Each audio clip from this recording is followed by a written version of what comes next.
Et depuis que je rencontrais Jésus, et depuis que je le trouvais, j'ai tourné vers lui mon regard.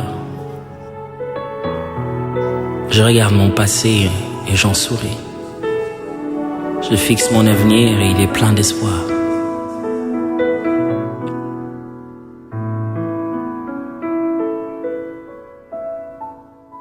Chers auditeurs de Nazareth Reflex TV, bonsoir ou bonjour, cela dépend de l'heure que vous me suivez. Si vous me suivez le matin, je vous dis bonjour. Si c'est le soir, je vous dis bonsoir. Et je voudrais commencer d'abord par me présenter pour me dire qui je suis, avant que je puisse vous apporter mon témoignage, le témoignage de ma vie. Et je suis... mon nom c'est Augustin Lubanza de Sanqueno. Je suis serviteur à l'église Nazareth Church ici à Atlanta, à Georgia. C'est depuis 2009 que je suis ici, que je sers l'Éternel dans cette assemblée. Voilà donc en gros donc j'ai commencé à servir Dieu depuis le Congo, et précisément à Mbanzangungu avec l'apôtre Malula, Paul Malula. Et je suis venu, je continue à servir l'Éternel ici aux États-Unis. Voilà un peu en bref ce que je pouvais dire de ce que je suis. Et la question qui m'est posée, c'est comment et quand avez-vous rencontré le Seigneur Jésus-Christ? Eh bien, j'ai rencontré le Seigneur Jésus-Christ, c'était en 2001. C'était au mois de décembre 2001. C'est lors d'un événement triste de ma vie. Je vivais dans les péchés. Moi et ma femme, c'est-à-dire la femme de la maison, ma femme, parce qu'à l'époque, elle n'était pas ma femme, j'étais une copine, je vivais avec elle. Et malheureusement ou heureusement, nous avons eu un enfant. C'était en 2001. Et au mois de décembre 2001, cet enfant est tombé malade, très malade à l'hôpital. Et pendant que l'enfant était malade, il y a des hommes de Dieu qui sont venus prier pour l'enfant. Et pendant qu'il priait, c'est ces jours-là que j'ai senti la force de la prière. Moi-même, je ne priais pas comme aujourd'hui, parce que je n'avais pas encore connu le Seigneur. J'étais catholique de naissance. Et ces jours-là, bien aimé dans le Seigneur, j'ai senti que la prière a une force. Les hommes de Dieu ont prié, et j'ai senti qu'il y a quelque chose qui changeait dans la vie de mon fils. Et 2 jours après, malheureusement, l'enfant est décédé. On vient m'annoncer très tôt le matin, malgré la prière qui a été faite, mais l'enfant est décédé. Et la première phrase qui est sortie de ma bouche, c'est que Dieu soit loué. C'est ces jours-là, moi-même, je n'avais pas compris pourquoi j'avais sorti cette phrase. Que Dieu soit loué. Et ma famille, à partir de cette expérience, ma famille avait décidé vraiment d'abandonner cette fille. Pourquoi ton premier enfant, tu le perds? En tout cas, ça, c'est pas une bonne famille. Mais il y a une parole qui venait à moi, bien aimé dans le Seigneur. Je dis, mais quand j'avais aimé cette fille, nous n'avions pas d'enfant. Mais maintenant que l'enfant vient de décéder, comment je dois abandonner la fille? Et comme vous savez, en Afrique, après les funérailles, il y avait une réunion de Kinzonzi. Et pendant les Kinzonzi, on me pose la question, parce que c'est moi qui avais le dernier mot. J'ai dit, en tout cas, moi, je continue avec la fille, parce que je ne vois pas en quoi la mort de cet enfant doit nous amener à la séparation. Bien aimé, c'est à ces jours-là que j'avais pris la décision, quoique beaucoup de membres de ma famille n'avaient pas aimé cette décision, mais j'avais dit à ma famille que je vais continuer avec cette fille. Et après cet événement, alors je pose la question à ma copine à l'époque. Il dit, mais ces hommes de Dieu qui étaient venus à l'hôpital, qui priaient là, en tout cas, j'avais senti la force de la prière. J'ai senti qu'il y a quelque chose, même si l'enfant est mort, mais j'ai senti qu'ils ont quelque chose là, spécial. Il y a une force qui sortait d'eux. Alors, ils m'ont indiqué que non, ces hommes de Dieu, ils prient à l'église qui était juste à côté, le marché central de Mbanzangungu, à côté juste du marché, c'est là où c'était l'église. Et nous sommes décidés, moi et ma copine, d'aller dans cette assemblée et de commencer à prier dans cette assemblée. Bien aimé dans le Seigneur. Dieu fait chaque chose bonne à son temps. Et Dieu savait que cet événement, c'est cet événement qui allait nous amener dans les Seigneurs. Bien, nous avons commencé à servir Dieu dans cette assemblée. On était encadrés. Et un jour, bien aimé, c'était au mois de juin 2002. Je me rappelle encore du mois. On était en retraite. Et une petite fille, une jeune fille évidemment de 15 ans, une adolescente qui était avec nous à la retraite, et elle a commencé à prophétiser. On avait une retraite de 10 semaines. C'était une retraite qui avait marqué ma vie chrétienne. Parce que ces jours-là, bien aimé, Dieu va nous parler. Et il va me parler en particulier. Et il va me dire que oublie tout ce qui s'est passé. Parce que c'est moi qui avais permis cela pour que tu me connaisses. C'est ces jours-là, bien aimé, même le fardeau, la douleur qui était dans mon cœur était tombée ces jours-là. Nous avons commencé à servir Dieu, on était encadrés, on était dans l'équipe de disciples là, et nous avons terminé notre formation avec ma copine qui était devenue maintenant ma fiancée. Et c'est comme ça que nous avons cheminé avec Dieu jusqu'à aujourd'hui. Donc je sers l'Éternel, et c'est grâce à la mort de cet enfant que Dieu m'a pris. Ne m'a pas pris seulement, mais m'a pris aussi ma femme, ma femme légitime. Parce qu'aujourd'hui, elle est ma femme. Voilà en quelques mots ce que je pouvais dire pour ma conversion. C'est depuis donc 2001 que j'ai entendu la voix du Seigneur. Et jusqu'à aujourd'hui, décembre 2001 jusqu'à aujourd'hui, je continue à servir Dieu. Voilà un peu ce que je pouvais dire sur ma conversion. Mais quel est le témoignage, une autre question, quel est le témoignage qui a marqué ma vie dans le Seigneur? Ce que le Seigneur a fait dans ma vie. Et ça, je vais dire, bien aimé dans le Seigneur, tous ceux qui me suivaient sur Nazareth Reflex TV, j'ai un long témoignage. Un témoignage que je ne saurais pas donner dans un bref temps, mais je vais quand même résumer ces témoignages. Bien aimé dans le Seigneur, lorsque j'ai commencé à servir Dieu, j'ai parlé du mois de juin 2002. Au mois de décembre 2000 de la même année, avant le mois de décembre, j'ai ressenti des douleurs. J'avais des problèmes d'appendicite et des problèmes d'hernie interne. J'ai fait faire des examens et les médecins ont confirmé cela et je devais subir une intervention chirurgicale. Je m'étais préparé comme toute personne, je m'étais préparé et je suis allé pour l'intervention. C'était le 6 décembre 2002. J'ai subi l'intervention. L'appendicite, c'est parti, et puis le hernie, c'était très bien passé. Bien aimé dans le Seigneur. Je ne savais pas que le diable était derrière cela. L'intervention est bien passée. Mais après 3 jours, bien aimé, j'ai ressenti des douleurs atroces dans mon ventre. Je n'ai pas compris. C'est comme si quelque chose qui tournait dans mon ventre. Et je me dis, mais qu'est-ce qui ne va pas?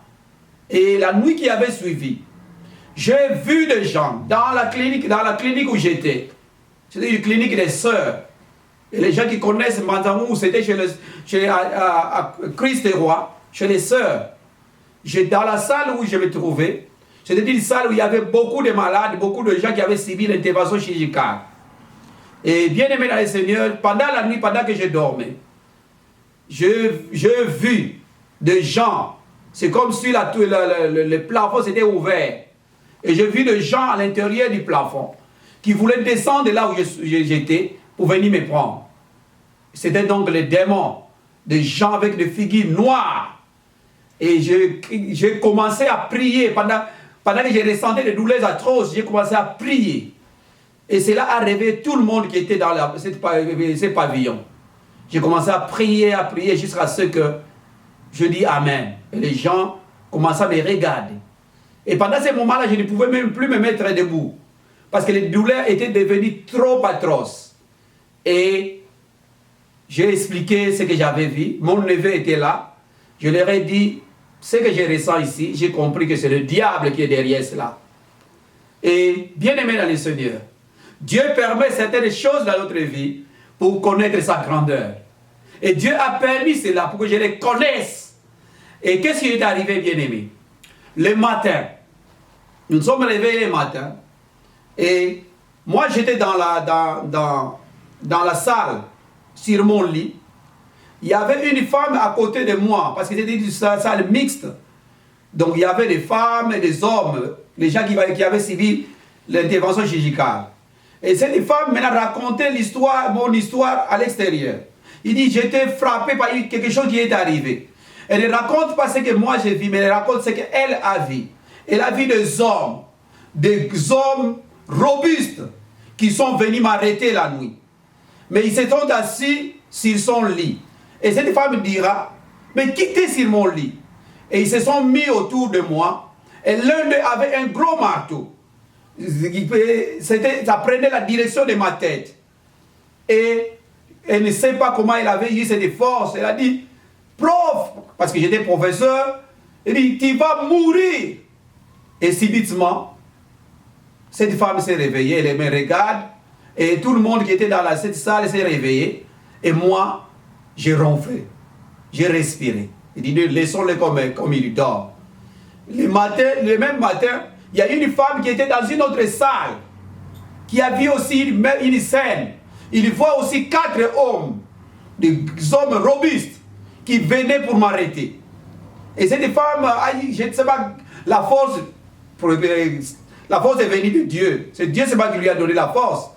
Et cette femme a suivi les 4 hommes. Ils ont fui, ils n'ont pas pu m'arrêter. Et moi, pendant que j'étais dans cette salle, j'ai entendu qu'il parlait de moi. Comme je ne pouvais plus me mettre debout, j'ai dit au Seigneur, Seigneur, donne-moi la force de me tenir debout et d'aller à l'extérieur parce qu'il voulait écouter ces témoignages. Je suis sorti et j'ai entendu, je leur ai dit, ils ont eu peur quand ils m'ont vu. Je leur ai dit, n'ayez pas peur, racontez-moi tout ce qui s'est passé. Et ils me racontèrent tout ce qui s'était passé. Et j'ai glorifié le Seigneur, j'ai dit, ils n'ont pas pu m'arrêter parce que celui qui est à moi, il est plus puissant que celui qui est dans ce monde. Voilà, bien aimé dans le Seigneur, à partir de là, la situation était devenue très compliquée.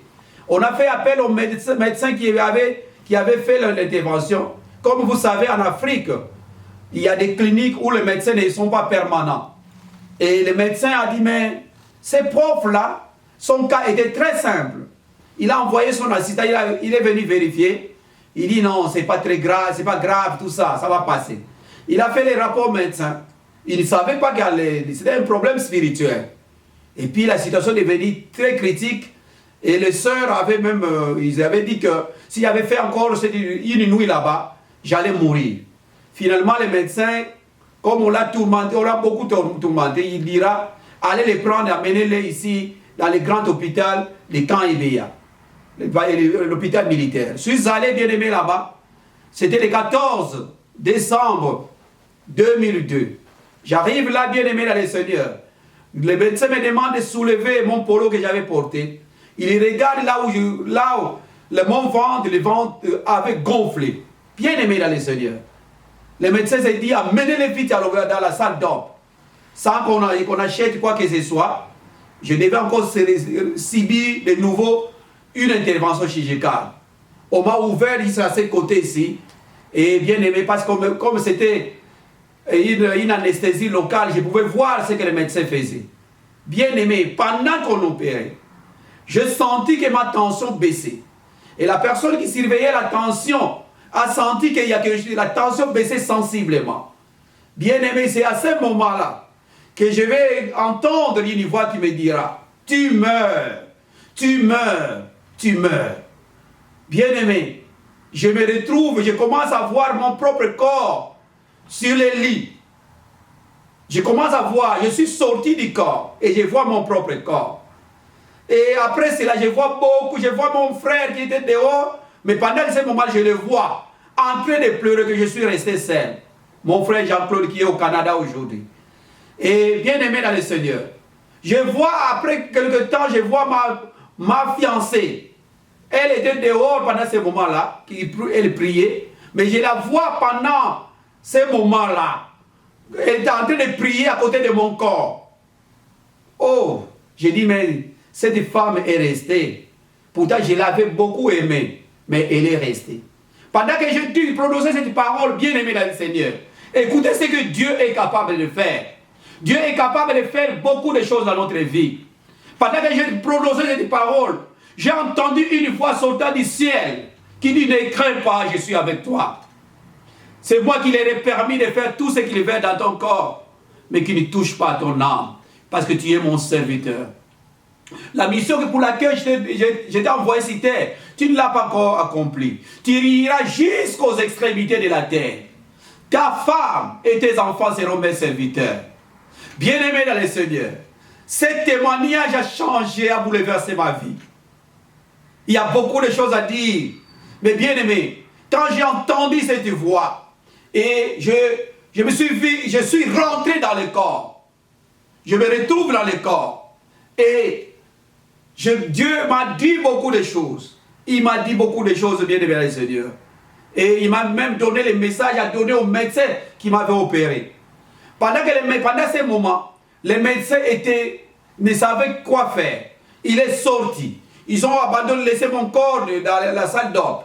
Il est allé dans son bureau. Il était dépassé. Il dit que non, c'est lui qui a la cause de ma mort. Parce qu'il a négligé mon cas. Et il dit, bon, il dit à mon frère, on va essayer de les réanimer. La tension est arrivée à 0. Bien-aimé dans le Seigneur, Dieu est capable. Ce Dieu-là qui a résisté Lazare, qui a fait 4 jours dans les tombeaux, il est capable de nous ressusciter. Il est capable de changer notre vie. Il est capable de nous délivrer. Pendant que le médecin prend la décision de rentrer dans la salle d'op, il entre dans la salle d'op, moi je me réveille, je commence à lui parler. Et je commence à prophétiser sur sa vie. Je commence à lui dire ce qu'il doit faire dans mon corps. Bien-aimé dans le Seigneur, c'était un témoin, c'est quelque chose qui a marqué ma vie. Depuis ce temps-là, je me suis adonné à Dieu. Et je sais que sans lui, ma vie n'a pas de valeur. Voilà en quelques mots, bien-aimés, le témoignage qui a marqué ma vie. Dieu m'a ramené à la vie. Et c'est pourquoi je le sers et je le servirai toujours jusqu'à la fin de ma vie. Amen. J'ai encore une question qui m'a été posée. Pouvez-vous inviter ceux qui connaissent pas le Seigneur Jésus-Christ de les recevoir comme Seigneur? Oui. Laisse-moi te dire, bien-aimé, dans ce monde, sans Jésus, la vie n'a pas de sens. Si tu veux vivre dans ce monde, il faut vivre avec Jésus. Il faut vivre avec le Seigneur. Le Seigneur Jésus qui m'a rencontré, il peut te rencontrer. Le Seigneur Jésus qui a changé ma vie. Bien-aimé, pendant ce moment, j'étais en Banzangou. Mais il m'a dit que tu iras jusqu'aux extrémités de la terre. Je me retrouve aux États-Unis aujourd'hui. C'est lui qui a planifié ma vie, qui a préparé déjà ma vie. Et il savait qu'un jour je me retrouverai dans ces pays. Bien-aimé dans le Seigneur, Dieu est bon. Il t'aime, il m'aime. Et si tu l'acceptes dans ta vie, tu lui donnes la chance de prendre la direction de ta vie va changer. Ta vie va changer. La Bible nous dit dans l'Apocalypse chapitre 3 verset 20, « Et voici je me tiens à la porte et je frappe. Si quelqu'un entend ma voix et ouvre la porte, j'entrerai chez lui. Je dînerai avec lui, je mangerai avec lui et lui avec moi. » Laisse-moi te dire, bien-aimé, la vie sans Jésus n'a pas de sens. Donne ta vie à Jésus et Jésus va changer l'histoire de ta vie.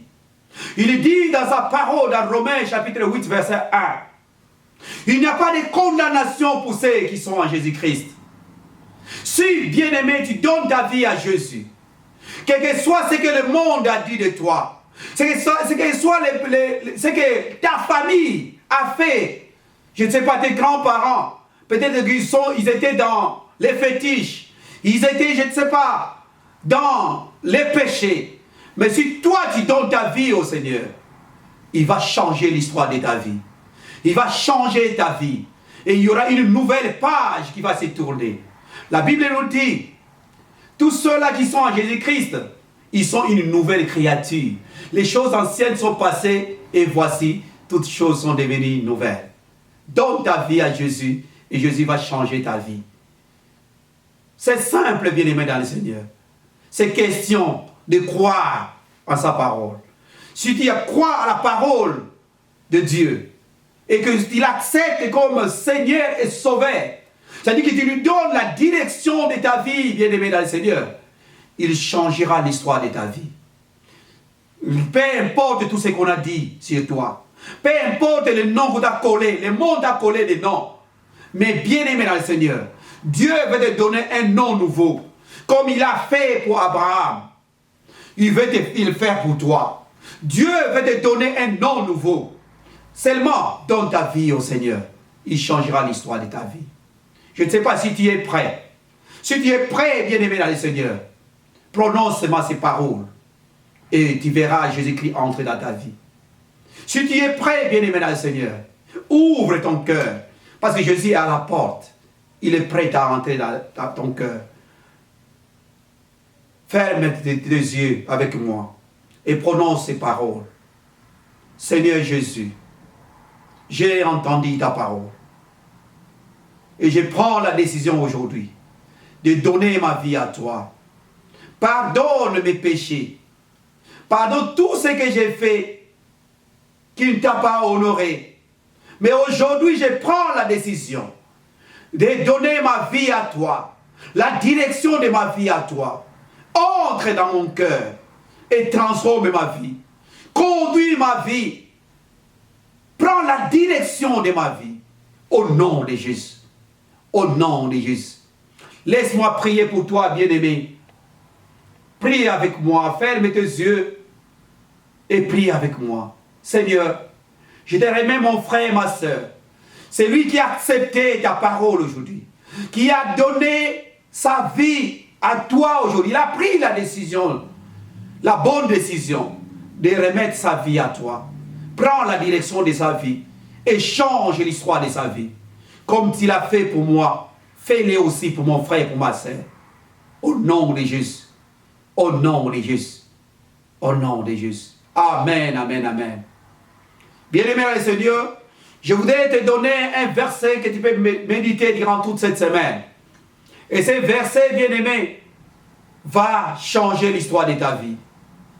Et le verset se trouve dans Romains chapitre 8, le verset 2. Romains chapitre 8, verset 2. La Bible nous dit, en effet, la loi de l'esprit de vie en Jésus m'a affranchi de la loi du péché et de la mort. Laisse-moi te dire, bien-aimé, Dieu a envoyé son Fils unique Jésus-Christ afin qu'il puisse mourir sur la croix pour toi. Et le péché, bien-aimé, n'a plus de force ici dans ta vie. Parce que Jésus-Christ, il a pris ta place. La place du pécheur que tu étais. Il a pris ta place, bien-aimé. La Bible nous dit, et dans les mêmes passages, Romains chapitre 8, et le verset 3 dit ceci. Car chose impossible à la loi, parce que la chair la rendait sans force. Dieu a condamné les péchés dans la chair en envoyant, à cause du péché, son propre Fils dans une chair semblable à celle du péché. Donc Jésus-Christ a pris ta place, bien-aimé. La force du péché ne peut plus exister dans ta vie. Ce péché qui dirigeait ta vie, qui prenait la direction de la vie, qui condamnait ta vie, n'a plus de force dans ta vie. Jésus-Christ est dans ta vie. C'est lui qui a pris cette place. Il a déjà condamné les péchés sur la croix de Golgotha. Sur la croix de Golgotha, il a crié, tout s'est accompli. Le péché a été déjà condamné sur la croix. Ça n'a plus de force sur ta vie. Médite sur ces versets, bien-aimés. Romains chapitre 8, versets 2 à 3. Et tu verras quelque chose qui va changer dans ta vie. Que Dieu bénisse tout le monde qui m'a suivi ce soir. Ou cet avant-midi. Qu'il te bénisse, mon frère et ma soeur. Et qu'il change la direction de la vie. Que Dieu vous bénisse. Au nom de Jésus. Amen.